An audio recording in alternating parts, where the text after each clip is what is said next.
우리 함께 사도신경으로 우리의 신앙을 고백하겠습니다. 나는 전능하신 아버지 하나님 천지의 창조주를 믿습니다. 나는 그의 유일하신 아들 우리 주 예수 그리스도를 믿습니다. 그는 성령으로 잉태되어 동정녀 마리아에게서 나시고 본디오 빌라도에게 고난을 받아 십자가에 못 박혀 죽으시고 장사된 지 사흘 만에 죽은 자 가운데서 다시 살아나셨으며 하늘에 오르시어 전능하신 아버지 하나님 우편에 앉아 계시다가 거기로부터 살아있는 자와 죽은 자를 심판하러 오십니다. 나는 성령을 믿으며 거룩한 공교회와 성도의 교제와 죄를 용서받는 것과 몸의 부활과 영생을 믿습니다. 아멘. 찬송가 212장 찬양 드리겠습니다.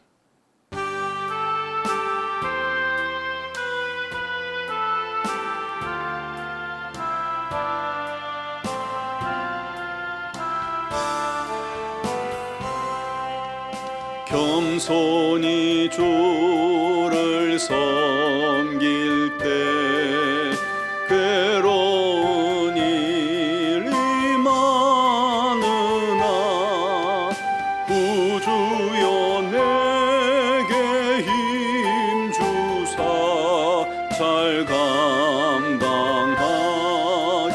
하소서. 인자한 말을 가지고 사람을 감화시키며 갈 길을 잃은 무리를 잘 인도하게 하소서. 구주의 귀한 인내를 깨달아 알게 하시고 굳건한 믿음 주셔서 늘 승리하게 하소서. 장래의 영광 비추사 소망이 되게 하시며 구주와 함께 살면서 참 평강 얻게 하소서. 아멘. 오늘 주신 하나님 말씀은 예레미야 48장 26절에서 35절입니다. 예레미야 48장 26절에서 35절까지 봉독하겠습니다. 모압으로 취하게 할지어다. 이는 그가 여호와에 대하여 교만함이라. 그가 그 토한 것에서 뒹굴므로 조롱거리가 되리로다. 내가 이스라엘을 조롱하지 아니하였느냐? 그가 도둑 가운데에서 발견되었느냐? 내가 그를 말할 때마다 내 머리를 흔드는도다. 모압 주민들아, 너희는 성읍을 떠나 바위 사이에 살지어다. 깊은 골짜기 어귀에 깃들이는 비둘기같이 할지어다. 우리가 모압의 교만을 들었나니 심한 교만 곧 그의 자고와 오만과 자랑과 그 마음의 거만이로다. 여호와의 말씀이니라. 내가 그의 노여워함의 허탄함을 아노니 그가 자랑하여도 아무것도 성취하지 못하였도다. 그러므로 내가 모압을 위하여 울며 온 모압을 위하여 부르짖으리니 무리가 길헤레스 사람을 위하여 신음하리로다. 신마의 포도나무여 너의 가지가 바다를 넘어 야셀 바닥까지 뻗었더니 너희 여름 과일과 포도 수확을 탈취하는 자가 나타났으니 내가 너를 위하여 울기를 야셀이 우는 것보다 더하리로다. 기쁨과 환희가 옥토와 모압 땅에서 빼앗겼도다. 내가 포도주 틀에 포도주가 끊어지게 하리니 외치며 밟는 자가 없을 것이라. 그 외침은 즐거운 외침이 되지 못하리로다. 헤스본에서 엘르알레를 지나 야하스까지와 소알에서 호로나임을 지나 에글랏 셀리시아에 이르는 지역에 사는 사람들이 소리를 내어 부르짖음은 니므림의 물도 황폐하였음이로다. 여호와의 말씀이라. 모압 산당에서 제사하며 그 신들에게 분향하는 자를 내가 끊어버리리라. 아멘. 무디 목사님이 미국의 한 도시에 전도대회를 인도하게 돼서 며칠 전에 그 도시에 도착을 합니다. 그런데 아침에 일어나서 신문을 펴보니까 신문 헤드라인에 이런 기사가 있는 거예요. 교만한 전도자 무디. 기자들의 요청을 뭔가 바쁜 사정이 있어서 거절했더니 화가 난 기자들이 헤드라인을 그렇게 잡은 겁니다. 스태프들이 화가 났습니다. 목사님, 이건 말도 안 되는 것 아닙니까? 인격살인 아닙니까? 어떻게 할까요? 라고 화가 나서 물었어요. 그런데 무디 목사님은 껄껄껄하니 웃더니 이렇게 말했다고 해요. 이 사람들이 나를 잘 모르는구만. 나는 이 기사보다 훨씬 더 교만한 사람인데 이만하면 잘 써준 거야. 여러분, 이거는 하나님께서 겸손하라는 사인을 주신 것입니다. 좀 더 겸손하기 위해 우리 함께 기도합시다. 그랬다는 것이죠. 또 무디는 이런 말을 했다고 합니다. 하나님은 교만한 사람을 사용하지 않습니다. 나는 매일매일 나 자신을 죽이고 내 삶에 아무 방해 없이 예수 그리스도에게 나아가기를 원합니다. 그런데도 나는 어떤 일을 하다가 내 방법대로 내 뜻대로 잘 안 되면 화가 나고 분노를 일으킬 때가 있습니다. 그때마다 나는 나의 교만을 죽여야 한다라고 되뇌이곤 합니다. 하나님께서 무디를 부흥의 도구로 삼으신 이유가 이 말씀 속에, 이 무디의 고백 속에 담겨져 있습니다. 그의 이런 겸손함이 우리 하나님께 쓰임받기에 합당한 도구로 여김을 얻게 된 것입니다.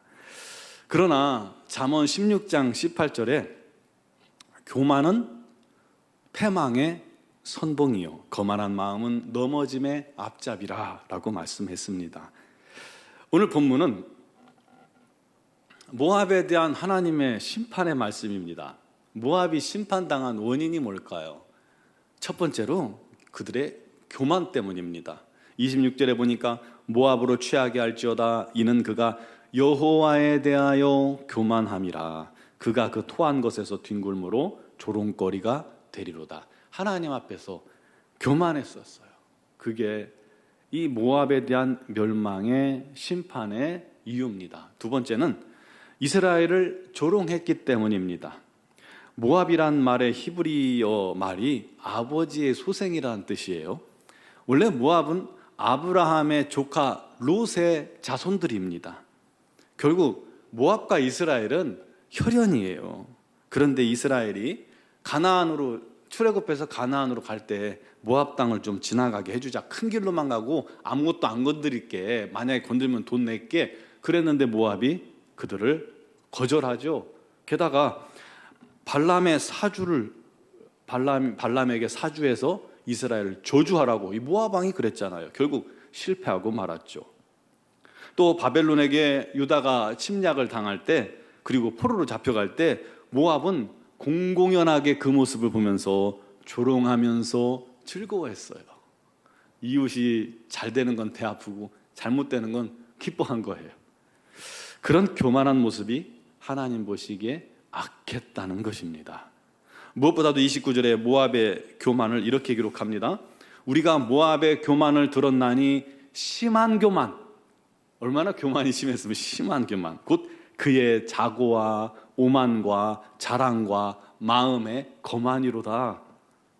결국 그 교만과 자고와 오만과 자기 자랑함과 그런 거만이 모압이 패망하게 된 원인이었다는 것입니다. 여러분, 교만이 이렇게 무서운 겁니다.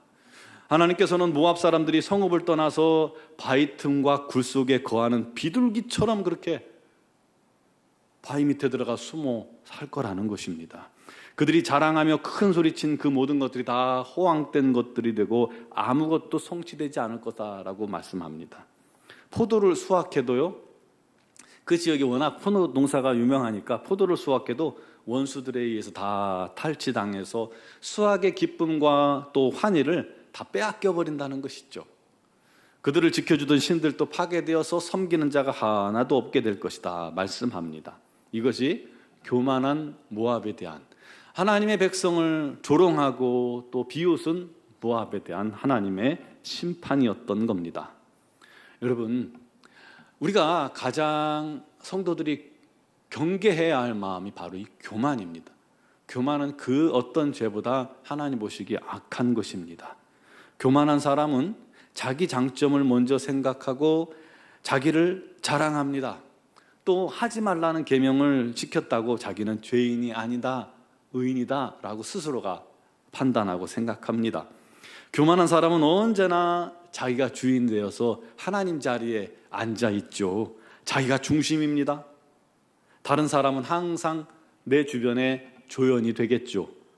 그러므로 남을 우습게 여기고 갑질하고 그렇게 허탄하게 살아가는 겁니다.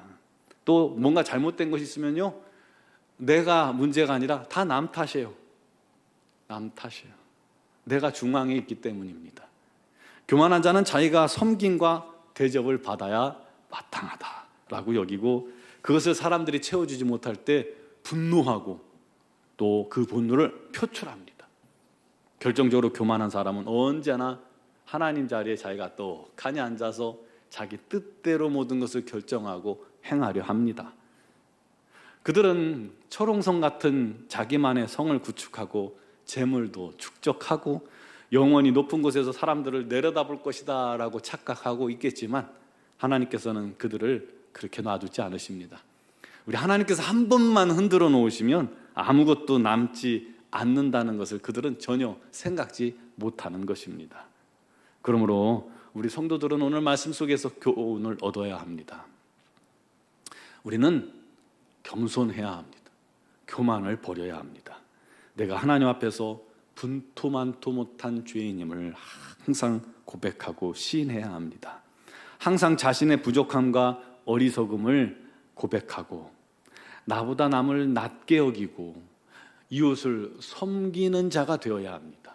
섬김을 받으려 함이 아니라 도리어 섬기려 하는 예수 그리스도의 본을 따라야 합니다. 아니, 우리 주님께서도 하나님과 동등됨을 취할 것으로 여기지 않으시고 이 땅에 오셔서 이 부족하고 낮은 우리들을 섬기셨는데, 우리가 뭐라고 남이 나를 섬겨주길 바라고 섬김받지 못할 때 뿔나고 화나고 관심 안 가져줄 때 뿔나고 화나고 그렇게 살아갈까요? 그거 다 교만입니다. 오히려 겸손한 사람은 항상 하나님 앞에서 자기 자신을 볼 줄 아는 사람입니다. 나의 부족함을 보는 사람입니다. 그래서 하나님 은혜 아니면 살 수 없다고 고백하면서 하나님의 놀라운 은혜를 구하는 겁니다. 아침마다 새벽마다 우리 하나님을 바라보는 거예요. 우리 모두 그와 같이 겸손한 그리스도인 되기를 바랍니다. 그를 위해서, 겸손을 위해서 우리가 하나님을 알아야 합니다. 하나님을 모르는 자는 교만해요. 근데 하나님을 아는 자는 겸손합니다. 또한 하나님을 봤을 때 우리가 그 하나님 앞에 노출된 내 자신의 연약함과 부족함을 깨닫습니다. 내가 누군지, 어떤 존재인지 비로소 봅니다. 그럴 때 겸손해지는 것이죠. 그때 우리가 겸손하게 행할 그때 진정 행복을 찾게 되고 하나님만 바라며 하나님만 의지하는 자가 되는 것입니다. 우리 모두 그렇게 겸손하여 하나님을 섬기고 우리 하나님을 사랑하고 순종하고 우리 주변에 있는 모든 사람들을 섬기고 화목하고 또 은혜롭게 또 주의 은혜로 하루하루 살아가는 그 기쁨에 충만하기를 주님의 이름으로 축원합니다. 기도드리겠습니다. 사랑하시는 아버지, 우리의 교만함을 드러내어 주시옵소서. 우리의 악함을 우리 하나님께서 다 드러내어 주시옵소서. 우리가 내 자신을 바라보는 눈이 없거든 눈을 열어 주시옵소서. 우리의 연약함과 우리의 부족함, 우리 하나님 보시기에 분토만도 못하고 벌레만도 못하고 먼지만도 못한 우리들의 연약한 모습, 부족하고 어리석은 모습을 보게 하시고 자기 자신을 신뢰하지 아니하게 해주시고 교만하지 아니하게 해주시고 날마다 자기를 바라보며 겸손히 우리 하나님을 섬기고 우리 하나님을 경외하며 또 이웃을 섬기고 그들을 향해서 주님 뜻을 순종해 나가는 믿음의 지체들이 되게 하여 주옵소서. 우리 노원중앙교회가 이렇게 겸손한 자들로 가득하여 우리 하나님께 귀 쓰임 받는 거룩한 공동체가 되게 하여 주시옵소서. 하나님이 오늘도 연약한 육신을 주님 앞에 아뢰며 기도하는 손길들을 주께서 기억하여 주옵소서. 능력의 손, 치유의 손으로 어루만지사 강건케 하여 주시고 온전한 회복이 임하게 하여 주시옵소서. 이번한 우리 지체들에게도 우리 하나님께서 크신 능력으로 함께하사 아버지 하나님의 놀라우신 치유가 급속하게 임하여 퇴원할 수 있도록 은혜 베풀어 주시고 강건해져서 우리 하나님의 뜻과 영광을 위해 살게 하여 주옵소서. 또한 여러 가지 사정과 형편을 주님께 아뢰입니다. 모든 기도와 간구를 주님께서 다 들어 응답하여 주셔서 삶 속에서 날마다 우리 주님과 동행하며 승리케 하여 주옵소서. 또한 우리 교회학교 여름소련회를 성경학교를 주님께서 붙드시고 은혜로 충만케 하셔서 우리 어린 자녀들이 주님 만나는 기쁨이 넘치는 귀한 수련회 또 성경학교가 되게 하여 주옵시고 준비하는 모든 손길들을 붙들어 주옵소서. 미얀마 양군 한인중앙교회를 기억하시며 우리 선교사님들과 모든 성도들이 우리 하나님 앞에 영광 돌리게 해주시고 선교사님들이 사명 감당하기 부족함이 없도록 지혜와 능력과 권능을 주시옵소서. 아버지 하나님, 우리 새벽에도 자신의 연약함을 드러내며 우리 하나님만을 바라보고 우리 하나님을 간구하는 모든 기도에 우리 하나님 응답하실 줄 믿사옵고 예수 그리스도의 이름으로 기도드립니다.